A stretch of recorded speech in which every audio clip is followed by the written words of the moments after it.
In just a few weeks' time, we're going to begin our journey of studying and reading the entire Bible together in a year. The Bible is the most amazing history book that's ever been written. It's the wisest thing that's ever been produced.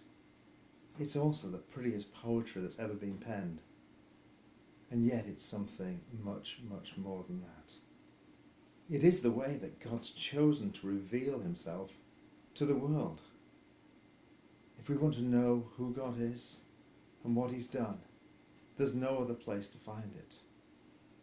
And yet, sometimes we get ourselves trapped into just knowing a few verses here and there, a few proof texts, a few promise texts. Maybe we know 100 verses, but there's 30,000 verses. And each one is full of God's truth. He doesn't change. He's never changed. He's the same now as he was at the very beginning.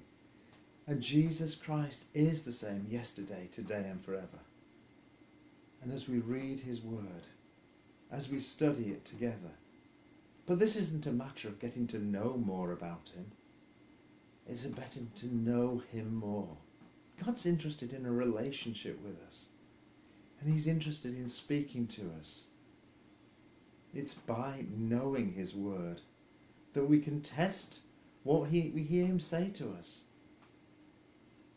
By knowing his word, we can tell whether something is coming from left field or it's very true. By knowing his word, we won't find ourselves knocked by every piece of politics that comes, every piece of social change. That we'll be able to know when something is new is from him, or whether it's from somewhere else altogether.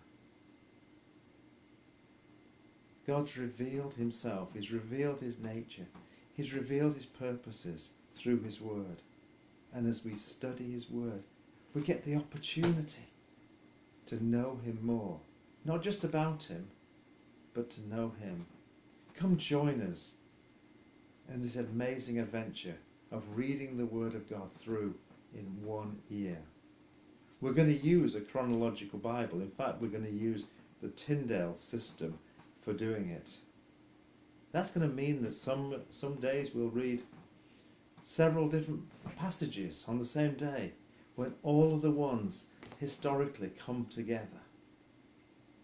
It's going to take maybe 15 minutes a day. Can you fight 15 minutes a day?